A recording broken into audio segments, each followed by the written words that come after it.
Hey guys, I'm Alastair from Trail Kale, and this is my Salomon S Pulsar 3 review. And that's these shoes here.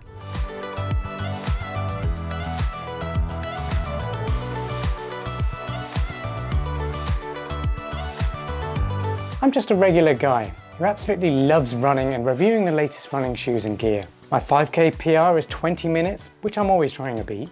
I've run countless ultra marathons around the world, and my favourite distance is the cheeky half marathon.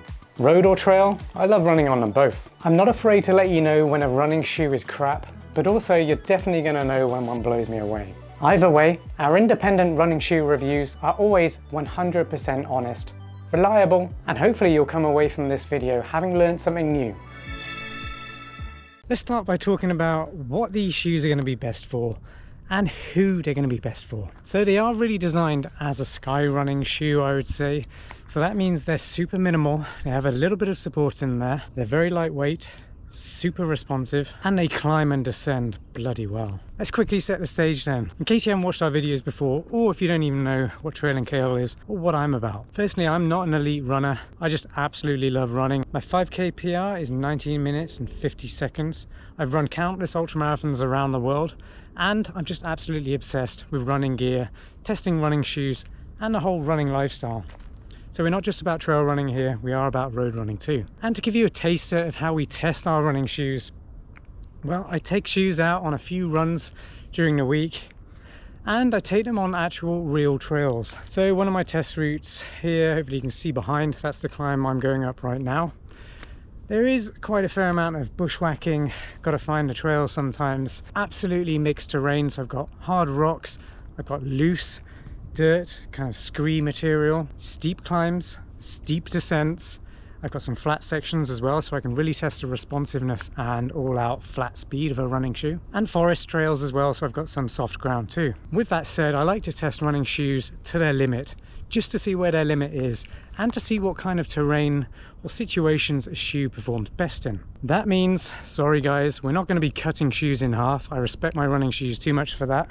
And I'm not going to be prodding it or poking it with a Dremel sander either, because what the hell is the point in that? Yes, our reviews are going to be subjective, but at least if you trust me as a reviewer, and you've gone by some of my recommendations in the past and they've worked out well for you, then hopefully you'll get an idea of whether these shoes or any future and past reviews of shoes, whether those shoes are going to be for you. So sit back, I really hope you enjoy it. Definitely give the video a like to show your appreciation, and drop a comment down below to introduce yourself or just say hello. Let's kick things off with the key statistics and some of the features and what they actually mean for you on your run then. Well, first off, they cost $200, so it's an S-Lab shoe from Salomon, so it is premium. Yes, that's expensive, but you do get a really premium, fast, minimal, highly technical running shoe for that. I will let you know if it is worth $200 by the end of this review. How does it fit? How does it feel? Well, the fit is incredible actually. I have average size feet. These shoes fit true to size in length. But one thing to note is they are quite narrow, quite common from the Salomon brand when you go for the premium S-Lab versions of shoes. But that said, with average size feet, it doesn't feel too narrow for me. The Matryx upper fits really well around my feet, kind of hugs my feet. The lacing system works really well. It has Salomon's quick lace feature, which is this here, which means you can really quickly cinch up your laces. And then there's this little garage here, you can just store the laces away in there. And how does it feel underfoot? Well, it is a responsive running shoe, and it kind of needs to be able to tackle technical terrain in fast situations where you are changing vertical gain, up, down, direction, and for changing your speed very quickly as well. If you are getting to steep climbs and then flats and downhills, you need a shoe that can respond and react to those kind of situations. So being responsive does mean it's quite firm underfoot. So if you do rely on a lot of cushion for your long runs, then you might want to look at something like the Hoka Speedcoat 6, for example, which has a thicker stack height and performs really well across most terrains. If you want a really similar shoe to this one, definitely have a look at my Merrell MTL Long Sky 2 Matryx review. It's a very similar shoe, but there are some differences which I will highlight in this video. Moving on to the midsole then, it is firm and it has a 6mm drop with 24mm at the heel and 18mm off the ground at the toe. The outsole is using Salomon's famed Contagrip. It's pretty insane on the S-Lab shoes. Traction has been fantastic. The lugs are about 4.5mm deep which means they claw into trails really nicely. I'm going to overlay an image now so that you can see how deep and aggressive those lugs are. They're chevron shaped and they angle forwards at the front of the foot and then backwards at the rear, and what that does is help stick you to the trail when you're going up or down. And then finally, they weigh 7.1 ounces for a size US men's 9. That's my size. That, good people of the internet, is damn lightweight for a trail running shoe. And you really notice it when you're climbing steep hills.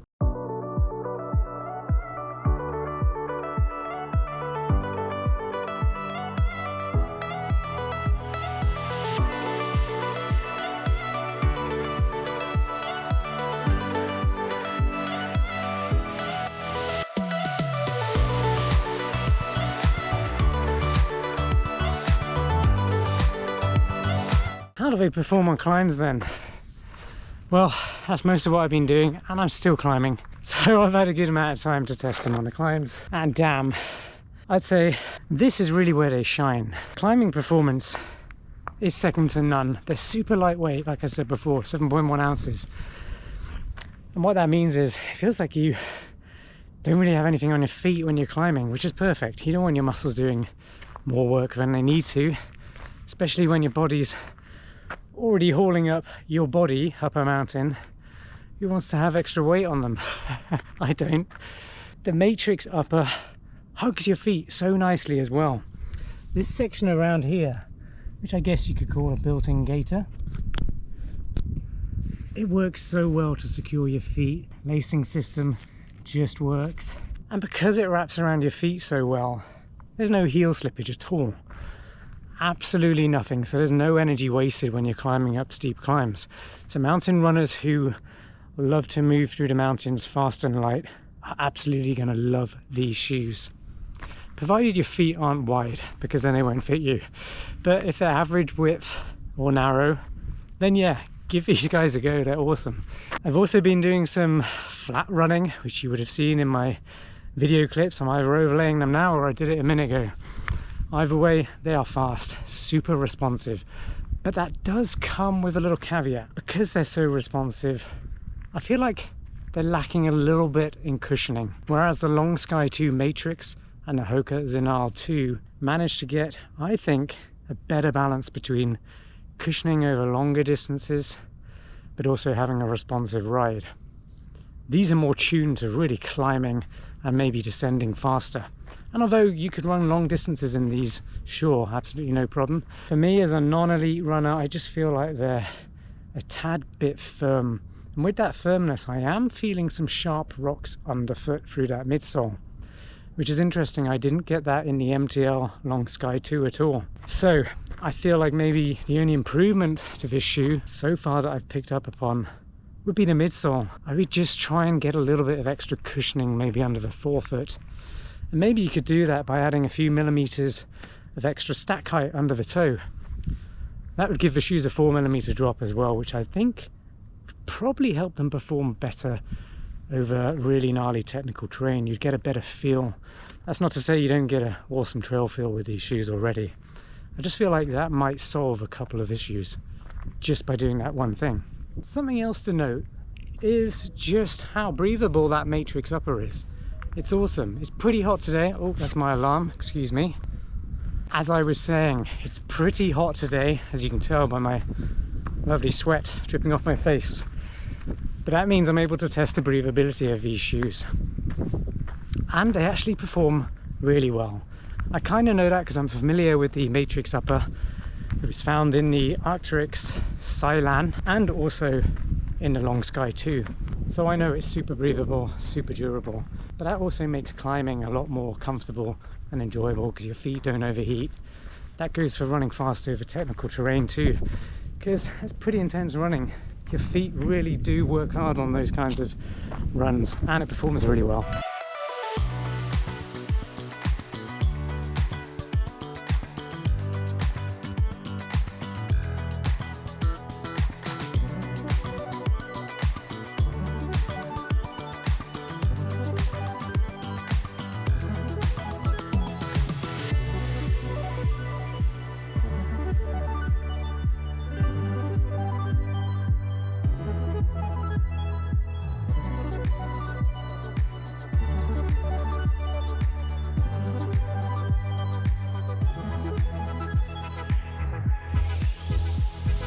it's official then, they descend really damn well as well. Now, a lot of that is to do with the really responsive midsole, which doesn't have a huge amount of cushioning. So like I said before, you do feel those sharp rocks underneath your foot. However, they are really good for precise runners. Again, that's a caveat, because they are narrow, which means they're precise, means you can place your foot very accurately on the trail, even at speed. But that does bring a bit of instability, because there's not a huge amount of width on your footprint that contacts with the ground. A lot of people will love that. Some people might want a little bit extra stability, especially if you're going to be taking these shoes on longer runs or some kind of high frequency technical terrain. But really, they're the only minor downsides that I could find with the S-Lab Pulsar 3. Salomon has done an awesome job with these high performance running shoes. The Contagrip is awesome, traction is fantastic. I'd say it's very close to Vibram Mega Grip. Maybe not quite as good. If you've had experience with Vibram's Mega Grip, maybe Continental Grip or Contagrip from Salomon, which do you find the best? I think I'm just going to have to say Vibram, because I have tested a lot more Vibram shoes than I have Contagrip outsole shoes, and they have all across the board performed very well. Now, before I share whether they're worth it or not, what do you think about how they look? Now, I'm not sure. I feel a little bit like Santa's helper. There's something elfy about these shoes. Some people are absolutely going to love them. This is hugely subjective, and I just want to get the conversation going in the comments. Let me know what you think of them. Have you tried them on before? Did you feel like Santa was around the corner? Or did you think they just look really cool? Let me know in the comments. What are the closest competitors right now then? Well, I'm going to say the Hoka Zenal 2 and probably the Merrell MTL Long Sky 2 Matryx. Follow the links up there, or head to the description to go watch those reviews next. Now, are they worth a $200 price tag? These are more expensive than those competitors I just listed, but there are pros and cons. This shoe is extremely high performance on the uphill climbs. It's also very good on technical downhills, and it's damn fast. But it lacks a little bit in cushioning, and it is narrow. So if you have wide feet, these aren't going to be for you, and you might want to check out those other two alternatives. But what it lacks in a little bit of stability and cushioning, it has huge all-out speed performance. And all mountain running people are going to love these because they are so lightweight and highly proficient in technical terrain. But are they worth $200? Well, I'm going to actually say yes. That Matryx upper, the Contagrip, everything about these shoes has been highly tuned. You can just tell by how they look. There's no wasted material, there's no flappage, everything just wraps around your feet. The laces are kind of locked away in that garage with the quick lace system. Everything is highly tuned to be lightweight and minimal. And Salomon has done an awesome job with this. So I think, having put in that effort in their labs, they've created an epic running shoe, and I'm really pleased that they managed to get such a great shoe out. So you will know after watching this review if these shoes are going to be for you, and if you're willing to shell out $200 to get them. If you really want the best performance at climbing and descending, then I think you've got to go try these out. Well, thanks for watching this Salomon S-Lab Pulsar 3 review. I really hope you enjoyed it. If you did, give the video a like, share it with a friend if you think they'll find it useful, and subscribe to our channel for more running shoe reviews just like this one. Thanks again for watching, and I'll see you next time. Peace.